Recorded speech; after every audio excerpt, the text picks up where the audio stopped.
What's up, guys? This is Westing Tyler here, showing off my new Spencer mapper version 0.85. Has some weird bugs, so just quit and restart if they come up. It's all in the README, just a couple little things. It's basically functional, pretty good. Let me show you what's going on here. Made it in Unity in like a day. It was exciting. I can't really program anything. I usually use the low resolution so I can kind of have it off to the side. But I can't program well, so I use Playmaker to do it. But yeah, so I have this kind of thing over here, but you could full screen. You could have normal resolutions as well. So yeah, so here's what you got. Press Tab to see all of the different stuff over here. Press the Z button to see the credits. The map images used here are from Game FAQs. The credit goes to Dan Engel. You can support him on dan.engel.2017@gmail. That's his PayPal and email. So show him some love. And yeah, so here we go. So you can grab with the left click, move things around. If you right click, you can create a line. You can go like that, just in case things get all hairy and you kind of want to draw lines through things. I guess that's the center of the map. That's not supposed to be there, but whatever. Okay, so you can press 1 through 10 and it brings up your palettes. They move with you, and you say, okay, so I need the medical storage room. I found where that is. All right, that goes right out the back there. So there you go. You have all your different groups here. You got the mansion, you got the courtyard area, you got the residence, you got the aqua ring and the caverns, and the altar and the laboratory, including the heliport right up there. As you're following along, watching a streamer play with Ben Powell's awesome door randomizer, show him some love, obviously too. Making this thing, this randomizer for Resident Evil, that's pretty awesome, and all the rage. And the inspiration for this system here. But as you're watching, you could make some adjustments and follow along and build your own map, or you can build a map to help the streamer, or the streamers could use this to make their own maps as well if they didn't want to have to pull out pen and paper or wanted something more visual than just writing it down in a notepad, for instance. So you're building your map here. You can use the Q and E keys to rotate. I'd like to be able to do that with the mouse kind of dragging around, but it's a little more advanced than I'm ready for quite yet. But so yeah, and you could zoom in and out.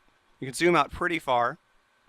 You generally probably want to keep, there's an edge to the map here. You can't really see it. Maybe you can't see it? Oh yeah, but you don't want to go, too incredibly far away. I watched Bakba Soups, one of his runs the other day, and the whole map was kind of in this area because you have all these weird twisting corridors and overlaying things. So you got the grid, you can turn that on and off. You got, again, you can just right click and you can rotate anything you want. You can do the same thing with lines. You can't, well, they don't rotate very well, but you can right click to delete them and you can make new ones.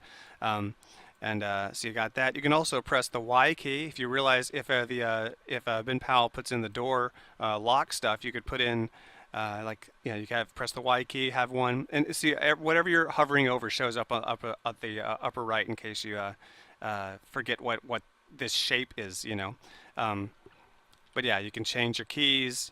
You could even have an old lock. You can set it there. So let's say you find that's connected to that. Of course, you wouldn't know if it's locked. But yeah, so you could put that there, and you can do that. So that's the main thing. You can grab your pieces here, build your mansion as you play. Let's throw a couple around here and go. There we go.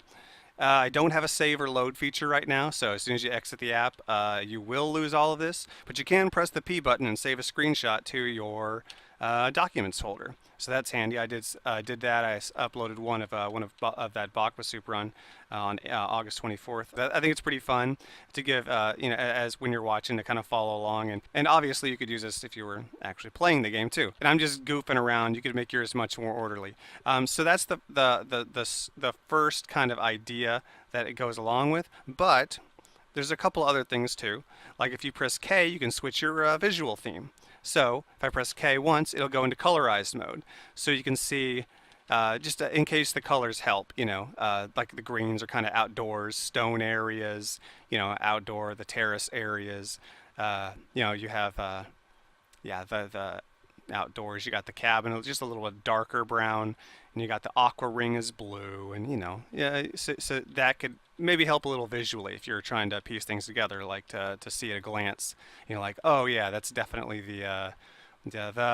what is it? The maze, power maze. You know, you can see that kind of stuff.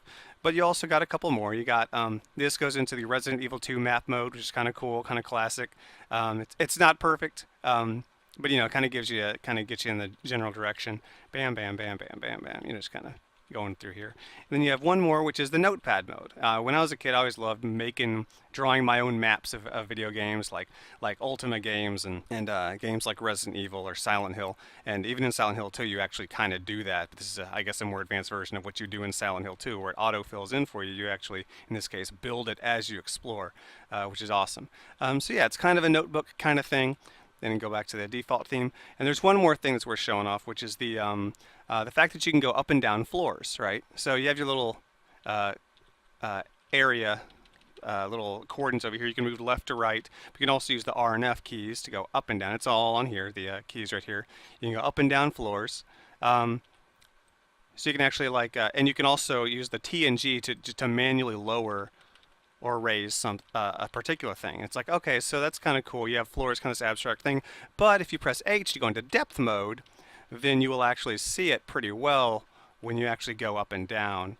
You know, let's say this is it's a little finicky. I mean, it's not finicky. I'd like to have a gamepad set up for this, but I don't really yet. So you have to use the keyboard. So if you right-click to start a line on, say, the first floor, which you can see right up here, but then you go down a floor or two, the line will actually go down, so you can actually see as it gets darker, as it descends into the depths of the mansion.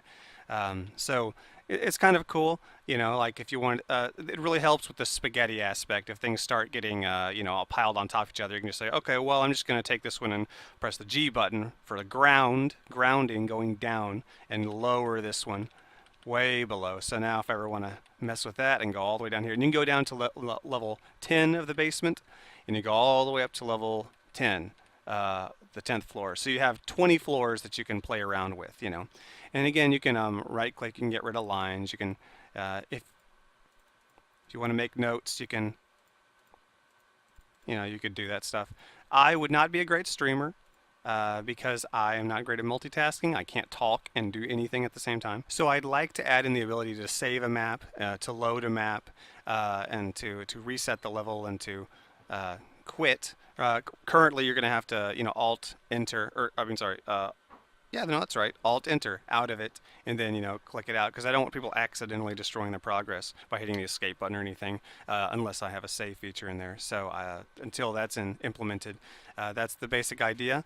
So once you've beaten your game and you have your awesome, fully explored map all arranged and designed in spaghetti fashion, you could make it as neat or as dirty as you like.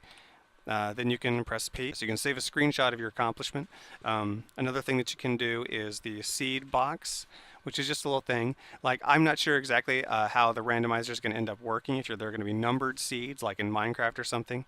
But yeah, you'll be able to click up there and you make a note or say, this is seed. Yeah, that's one of the bugs right now, is that it every input still affects the map itself.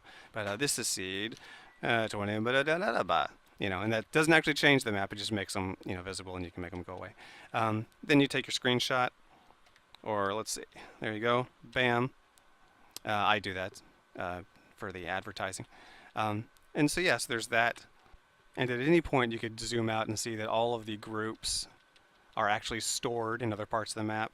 They're normally in kind of a circle. It doesn't really matter because you can always just pull them up by doing this, you know. But they're normally kind of stored out there, so if you really, really wanted to just walk over and get them. But I guess maybe you can't, so this is what we get.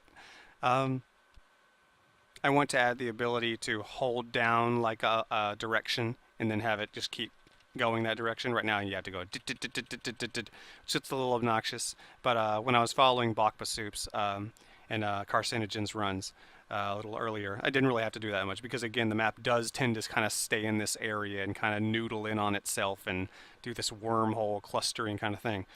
So yeah, so hopefully this tool might be handy to some people, and if anybody has any suggestions or ideas or bugs they'd like to report, you know, just let me know over here. I'm Westing Tyler. I'm currently hosting it on my Dropbox. I've sent the link out privately to some people. Once I get some feedback, I'll make it publicly available. Right now, it's a little bit of a novelty, but with some feedback, I'd maybe like to make it a little more useful. And if this one turns out not to be super useful, hopefully somebody will be inspired by this to make a tool that is a little more feature packed, who maybe knows how to actually program. But until then, this might be handy for some people. And if you're still watching, here's some mind expanding jokes about film design and game design. What's the best remake of Maniac Mansion? Resident Evil. What's the best Assassin's Creed game? Hitman 2016. What's the best Resident Evil movie so far? Deep Blue Sea. And finally, what's the best Zelda dungeon ever made? Spencer's Mansion from Resident Evil.